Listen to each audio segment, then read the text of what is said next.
పగలు భూమితలమున శివతాండవమట శివలాస్యంబట. అలలై బంగారు తలలై పగడపు బులుగులవలే మబ్బులు విరిసినయవి శివతాండవమట శివలాస్యంబట. దక్షిణ ఏమది ఎచ్చర కాంతలు జలదాంగరలై విలోకించుటకు శివలాస్యంబట. పలికడినవి పక్షులు ప్రావలుకులు కల హైమవ తీరుల సన్నూపుర నినాదమునకు ననుకరణములు. కొమ్మల కానందోత్సాహములు ముమ్మరముగా మనముల కదలించుని తలనూచుచు గుట్టులు గుట్టులుగా ఇలా రాయించుని పువ్వుల నికరమ్ములు. ఈ సెలకెన్నెల తెవ్వరు చెప్పిరు ఆ సద్వేశ్వరు నభినయ మఖమును గుచ్చని నెల్లడ గుచ్చల విడిగా దుసికిల్లాడగ నచమున బరుగుడు. ఆడడు నట నార్యా ప్రాణేశ్వరుడు దినమని నిలుగా దినమంతయు పడమటి దేశపు యారలకి కథ మెరిగించుటకై పరువెత్తుడవు. అల మృగముల కన్నుల బాష్పమ్ములు విడుచుడునెందుకు విశ్వేశ్వరులకు నడుగులు గడుగటకై పాచ్యంబు. గుసగుసమను ఈ కిసలయములు సమ్మదపూరముగా మాటలాడునిదు ఏమున్నది లోకేశ్వరు నాట్యమే. ఓహోహోహో ఊహాతీతం ది ఆనందం విలాతలంపున. చదలేటి హలలు పాండవమాడా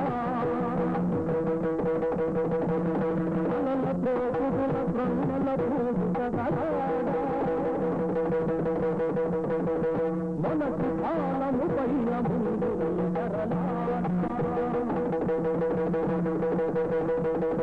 కనుగొమ్ములో మధుర గమనములు నడయాడా. అనుపాపలో గౌరి కసిమౌలు దిందుగా తను చూపులను కరుణ కౌతుకము కుంజుగా. కట్టుకు భూదవ కలుప కటిక దిక్కులు రాలా. అదు చేసి కబడిపై కటిక నవ్వులు వేళ.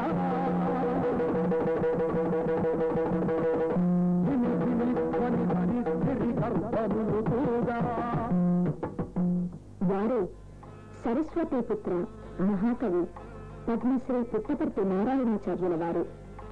కవిగా, పండితునిగా, వక్తగా, వాగ్గేయకారునిగా లక్ష ప్రతిష్ఠులైన పుట్టపర్తి వారు తెలుగు సారస్వతాభిమానులైన ఎందరో పాఠకుల అభిమాన రచయిత.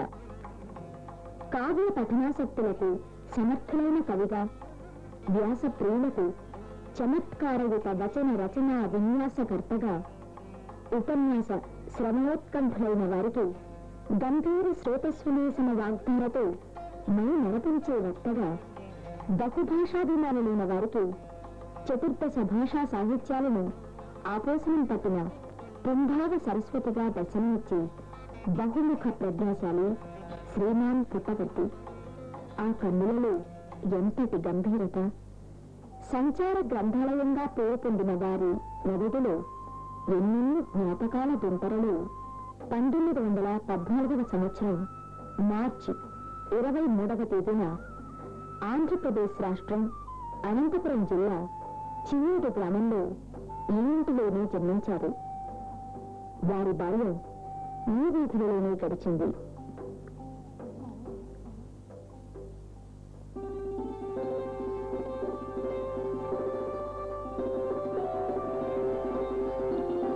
ఇది కృష్ణమ్మ బావి.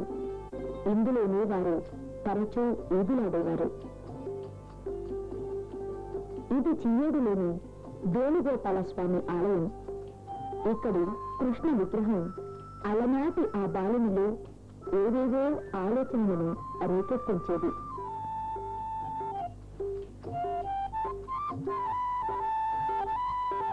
పెనుగొండలో వారి తండ్రి తాతల ఇల్లుంది. వీరి తండ్రి గారు శ్రీమత్ తిరుమల పుట్టపర్తి శ్రీనివాసాచార్యులు, తల్లి శ్రీమతి లక్ష్మీదేవి.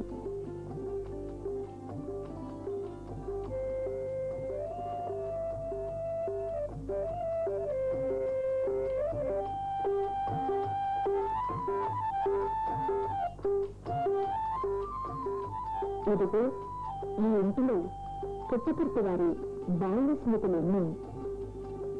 అలనాటి విజయనగర సామ్రాజ్యాధీశుడు, సాహితీ సమరాంగణ సార్వభౌమునిగా పేరొందిన శ్రీకృష్ణదేవరాయల వేసవి విడిదిగా వెలిసిన పెనుగొండ కమనీయ శిల్ప సంపదకు ఆలవాలంగా ఉంది.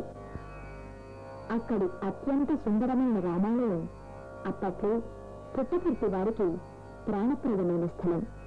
అక్కడి ప్రతి స్తంభము ఆచార్యుల సంగీత నాట్య తృష్ణకు ఆసరాగా నిలిచింది.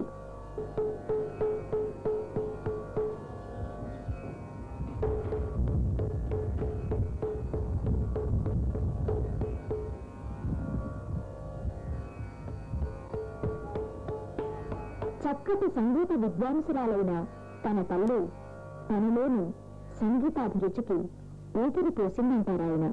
అప్పట్లో అక్కడ ఉన్న నాట్య కళాకారిణి శ్రీమతి మహాలక్ష్మ తన నాట్యాభ్యాసాన్ని పొంచి చూస్తూ ఒకనాడు కట్టుబడిపోయిన నారాయణాచార్యులలోని నాట్యాభిరుచిని గుర్తించి అతనికి నాట్యంలో తొలి పాఠాలు నేర్పింది. శ్రీకృష్ణదేవరాయల గురువులైన శ్రీమత్ తిరుమల తాతాచార్యుల వంశం పుట్టపర్తి వారిది. వీరి పూర్వీకులందరూ సంస్కృతాంధ్రులలో చక్కటి అభినవేశం కలవారు. తండ్రి గారైన శ్రీనివాసాచార్యుల వారు నిష్ణాతులైన కవి పండితులు కావటం, ఇంట్లో నిరంతరమే జరిగే సాహిత్య గోష్ఠుల వల్ల పుట్టపర్తి వారికి బాల్యంలోనే చక్కటి సాహిత్య పరిజ్ఞానం ఏర్పడింది. ఆ తపన ఒకనాటి ఒంటరి వేళల్లో ఇలా బయటపడింది.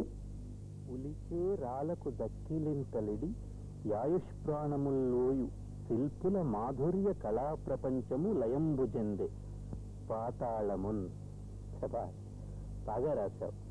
దక్కింది నన్ను పూరించమంటావా? పాతాళమున్ గలసిన పూర్వ కవిత్వ వాసనల్ నుగ్గైపోయే నాంధ్రావని తలముంబ ఇక లేవ యాంధ్రుల రక్తబంధు మాహాత్మ్యముల్.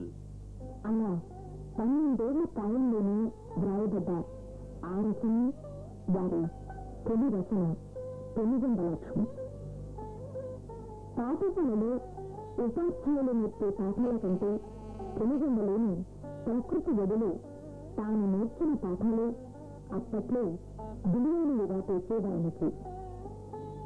విజయనగర సామ్రాజ్యావశేషాలుగా నిలిచిపోయిన పురాతన భవనాలతో తనకేదో పురాకృత బంధం ఉన్నట్టుగా తోచేది. ఎప్పుడూ అక్కడి కొండలలో గుట్టలలో ఏదో అన్వేషణ. అక్కడి శిథిలాలను చూస్తూ గత వైభవ చరిత్రను తలకి బరువెక్కిన ఆ చిన్నారి మనసులోని భావావేశం పద్య రూపంలో ఇలా బయటపడింది.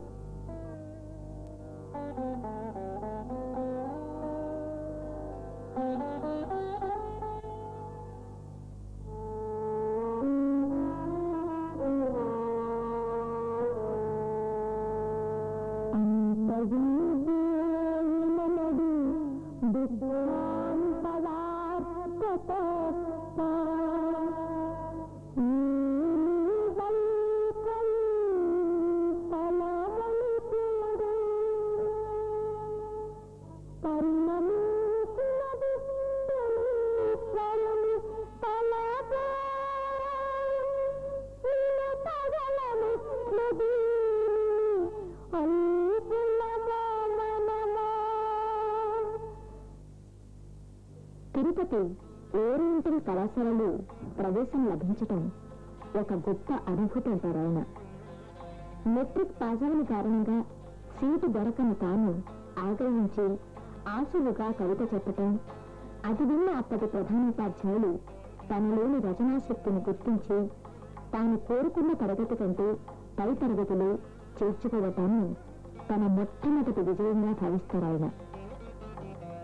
అక్కడే వారికి సంస్కృతాంధ్ర భాషా పరిచయం, తర్క వేదాంత అలంకార మీమాంసా శాస్త్రాలలో పండిత ప్రకాండుల ద్వారా అధ్యయన భాగ్యం, ఏకసంఖ్య గ్రాహకతకు ఆటపట్టైన అవధాన ప్రక్రియలో పాండిత్యం అబ్బాయి. ఆంగ్ల సాహిత్యాధ్యయనం కూడా అక్కడే అలవడింది. నాటి సాహిత్య కళాపీఠాలు పుట్టపర్తి ఉద్ధృతోపన్యాస విన్యాసాలకు ఆటపట్టులయ్యాయి. వారి కీర్తి కాంతులు తెలుగు సారస్వత దిశాంతాలకు వ్యాపించాయి.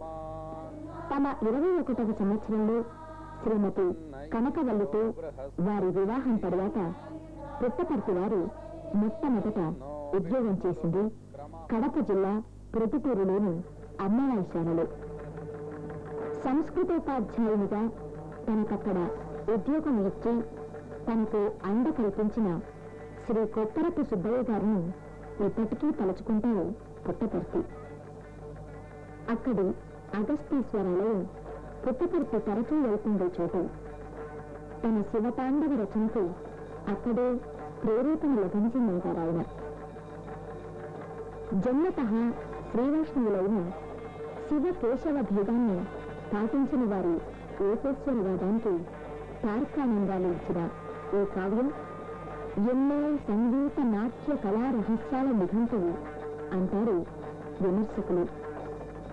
భావోద్వేగంతో పుట్టపర్తి వారు ఈ కావ్య గానం చేస్తుండగా వినటం శివతాండవ దృశ్యాన్ని కనులారా చూస్తున్న అనుభూతినిస్తుందంటారు రసిక హృదయులు. తగదం తగదం కదం తగదం తగదిరికిటనాదమ్ములతోను కమ్ముల బేలుకు నిమ్మిగ నిలబడి నృత్యమాడుగదల యానుగతి కమ్ము కాకుటకు గొంతులు సబదరించు ఒక్కట భృంగం ఈ సలకన్నల కవ్వరు చెప్పిరువా సర్వస్వరి నభనయ మసమును కుచ్చలి ఎల్లద బిక్కల బిడిగ దుసకైలాడగ నసమున పరుగుడు. శివతాండవం చదువుతూ ఉంటే మొత్తం తెలుగుదేశం అంతా పులకరించిపోయిన సంఘటనలు నాకెన్నో జ్ఞాపకం ఉన్నవి. ఆయన గొప్ప కవే కాదు, గొప్ప విమర్శకుడు కూడా. సాధారణంగా ఈ రెండు ప్రతిభలు ఒక వ్యక్తి అందు ఉండవు. ఇటువంటి అరుదైన సరసమైన సమ్మేళనం పుట్టపర్తి నారాయణాచార్యుల వాటిలో కనిపిస్తుంది. ఇంకా విచిత్రమైన విషయం ఏమిటంటే సంగీతము సాహిత్యము రెండు వారి కరతరామలకాలు. గురుదేవులు ప్రబంధ ప్రభావానికి లోనైన సమాజంలోని అవినీతి, అక్రమం, అసమానత ఆయన హృదయాన్ని కలిచివేసింది. మానసిక మాలిన్యాన్ని క్షాళితం చేసే రచనలు చేయాలని సంకల్పించారు. మేఘదూతకు ఆవిష్కారం చేశారు. వాడే కమ్మరి చూడు దౌర్భాగ్యముల గూడు కొలిని మెదుచున్నవాడు కొత్తగైన ఎగుచున్నాడు అల్లంత దూరానాదేవాని తెయ్యలిని కనుగొమ్ము జీరాడు చనులతో చీరనోసని జాన తెలినవులందమ్ము చిలికించు బుడుతండు పాలకై ఎత్తుచున్నాడు కుర్రాడు పట్టుదలకెత్తుకున్నాడు. ఆతల్లి తన తనువాలనిచ్చును తన ఉరము చీల్చి రక్తమ్ములో ప్రాపును ధనికులే మెరుగుదురు.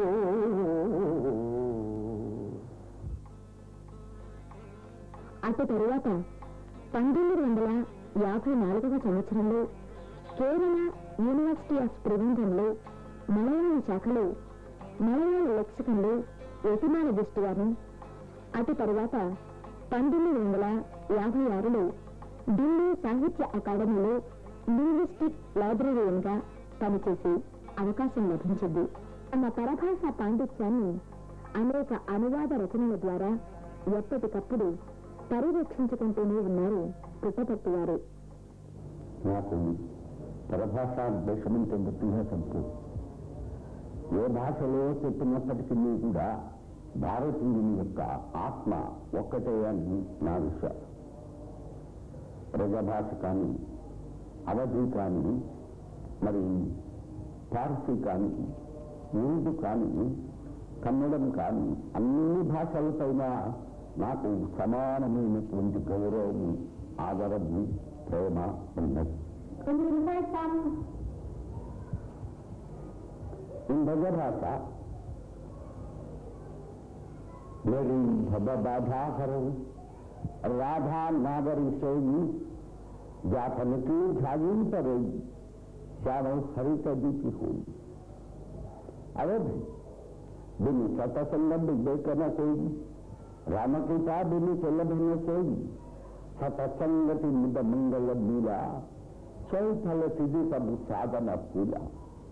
ఇంకా కరుణుడు తేనే ఆరు మరుండు అరో తెరస్ బాబా యాజికైత్యవా విషయేంకు అలయిదైత్యవా అమీకేంకు ಕನ್ನಡ ಸ್ವರಗಡ್ಡಾಯ ತಗಲ್ಲವನು ಮಾಹರಿಸಿಯುಗರು ಅಂಗರಸಿ ದೂರಿತ ಬಂದು ಹೊಕ್ಕವು ರಾಜಮಂದಿರವು ನುಡಿದರೆ ಮುತ್ತಿನ ಹಾರದಂತಿರಬೇಕು, ನುಡಿದರೆ ಮಾಣಿಕ್ಯದ ದೀಪದಂತಿರಬೇಕು, ನುಡಿದರೆ ಲಿಂಗಮೆಚ್ಚಿ ಅಗುವುದು. పుట్టపర్తి వారు స్వతంత్ర రచనలు, కోకొల్లలు, పద్య రచనలతో పాటు సాహిత్య విమర్శలు, చారిత్రక నవలలతో పాటు leaves in the wind, hero వంటి ఆంగ్ల రచనలతో శతాధిక పద్య గద్య కృతుల పంటలను పండించి నేటికి సాహితీ వ్యవసాయంలో విశ్రాంతి మెరుగని వారి కళానికి ఈనాటికి తిరిగి లేదు. అంతేకాదు, అష్టాక్షరీ ముద్రలో 7,000 పైచలకు భక్తిగేయ రచనల ద్వారా తమ ఆధ్యాత్మిక కృష్ణను వెలువరించారు. వారి ఆ రచనలలోని భావ వైవిధ్యం శ్రోతలను ముగ్ధులను చేస్తుంది. వక్తగా, బహుభాషావేత్తగా, బహు గ్రంథకర్తగా 10 మన్ననలను అందుకున్న పుట్టపర్తి వారిని గురించి ప్రముఖుల అభిప్రాయాలు. పుట్టపర్తి నారాయణాచార్యులు గారి పట్ల సరస్వతీపుత్ర బిరుదం అత్యంత సార్థకం. సంగీత సాహిత్యాల సంగమ స్థలి పుట్టపర్తి వారి ప్రతిభ. మామూలుగా ఒక సత్కవి సద్విమర్శకుడు కావడం అంత సామాన్యమైన విషయం కాదు. కానీ నారాయణాచార్యులు గారు ఎంత మహాకవో అంత మహావిమర్శకుడు, బహుభాషావేత్త అన్న విషయం మీకు తెలుసు. అయితే శివతాండవంలో భావుకత, పద ప్రయోగ రామణీయకత, రసావేశ ఝరి ఎంత ఉత్తుంగ శృంగాయమానంగా కనిపిస్తూ ఉంటుందో, ఆయన విమర్శలో కూడా, ముఖ్యంగా సాహితీ విమర్శలు, భాషా విమర్శలు ఆయన స్పష్టత, నిర్దిష్టత ఈ 2 గుణాలు బాగా కనిపిస్తాయి. అంటే ఏ విషయం చెప్పినా తలస్పర్శిగా లోతులు ముట్టేటట్టు చెప్పడం ఆయన వ్యక్తిత్వం ప్రధాన లక్షణం. ఆయన చేసింది అచ్చమైన పరిశోధన, అది ఉపరిశోధన కాదు. డాక్టర్ పుట్టపర్తి నారాయణాచార్య గారు బహుముఖ ప్రజ్ఞానికుడు. భారతీయ భాషలన్నిటిలో కూడా అపారమైనటువంటి పాండిత్యం సంపాదించిన ఆచార్య గారు భారతీయ భాషల ద్వారా ఆదాన ప్రదానాలు జరపాలని, తద్వారా జాతీయ సమైక్యతను సాధించాలనేటువంటి ఒక లక్ష్యం కలిగినటువంటి వారు. వారి జనప్రియ రామాయణం తులసీదాస రామాయణం వలె ఆంధ్ర ప్రజానికంలో చుట్టుకుపోవాలనే లక్ష్యంతో పాడుకునేందుకు వీలు వారు రచించారు. చరిత్ర పరిశోధనలో వారికి ఉన్నటువంటి ఆసక్తి అపారమైనటువంటిది. విజయనగర సాహిత్య చరిత్ర అన్న, విజయనగర చరిత్ర అన్న వారికి ఎంతో ప్రీతి. విజయనగర సాంఘిక చరిత్రను వారు రచించారు. వారు వాగ్గేయకారులు. ముఖ్యంగా రామాయణాన్ని రచించేటప్పుడు ఏనాటికైనా శాశ్వతమైనటువంటి విలువలు రామాయణంలో ఉన్నాయని, ఏనాటికి కూడా రామాయణం యొక్క విలువ తొలగిపోదని చెప్పి వారి నిశ్చితమైనటువంటి అభిప్రాయం. ఆధునికుల్లో కార్ల్ మార్క్స్, అరవిందుల గురించి వారికి ఎంతో గౌరవం. అరవిందుల ఆధ్యాత్మిక తత్వాన్ని, కార్ల్ మార్క్స్ భౌతికవాదాన్ని సమన్వయపరిచే మహానుభావుడు పుడితే బాగుంటుంది అనేటువంటి అభిప్రాయం కలిగినటువంటి వారు ఆచార్యాలు. ఆధునిక కాలంలో సాహిత్య ప్రక్రియలు అన్నీ కూడా పడవ చూచినటువంటి ప్రజ్ఞ వారి. ఒక పురాణాలు, ఇతిహాసాలే కాక నవలలు, నాటకాలు, కథలు, వ్యాసాలు, విమర్శలు, గేయాలు, పద్యాలు సర్వ రంగాల్లోనూ వారు ఆరితేరినవారు. అయితే వారి విశేషం ఏమిటంటే ప్రాచీనమైనటువంటి సంస్కృతిని నవీనమైన దృక్పథంతో మేళవించి జతగలగటం వారిలో ఉండేటువంటి చాలా విలక్షణమైన ప్రజ్ఞ. మన సాహిత్య జీవన యాత్రలో ఇలా ఎన్నెన్నో నటులను దాటుకుంటూ సాగిపోతున్న పుట్టపర్తి వారి జీవితంలో ఎన్నో సత్కారాలు, మరెన్నో సన్మానాలు.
ఇన్ని గౌరవాలు అందుకున్న మరెన్నో విజయాలను సాధించిన ఆయన ఏమాత్రం గర్వాన్ని ప్రకటించరు.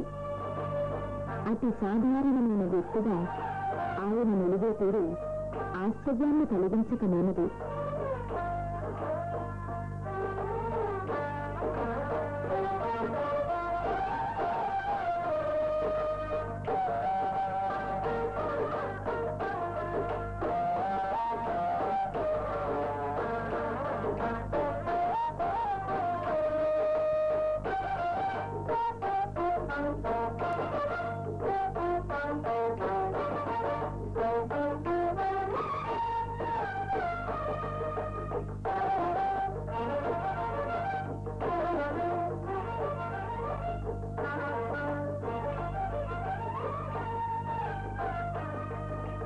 ఇప్పటికీ గ్రంథాలయానికి వెళ్లి పుస్తకాలు తిరగేయటం ఆయన అలవాటు.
తీరిక దొరికినప్పుడల్లా గతించిన ధర్మపత్నిని కలుసుకోవటం ఆయన దైనందిన కార్యక్రమాలలో ఒకటి. బహుభాషా పాండిత్యాన్ని సొంతం చేసుకున్న వారిలో నూతన విషయాసక్తి ఇంకా ఉంచుకోలేదు. ఈ వయసులోనూ వారు నిరంతర విద్యార్థి. ఇలాంటి నిత్య నూతన విషయాభిలాషి వ్యక్తి జీవన విజయానికి కారణం అన్న రహస్యం తన తరువాతి తరాల వారికి పుట్టపర్తి వారందించే సందేశం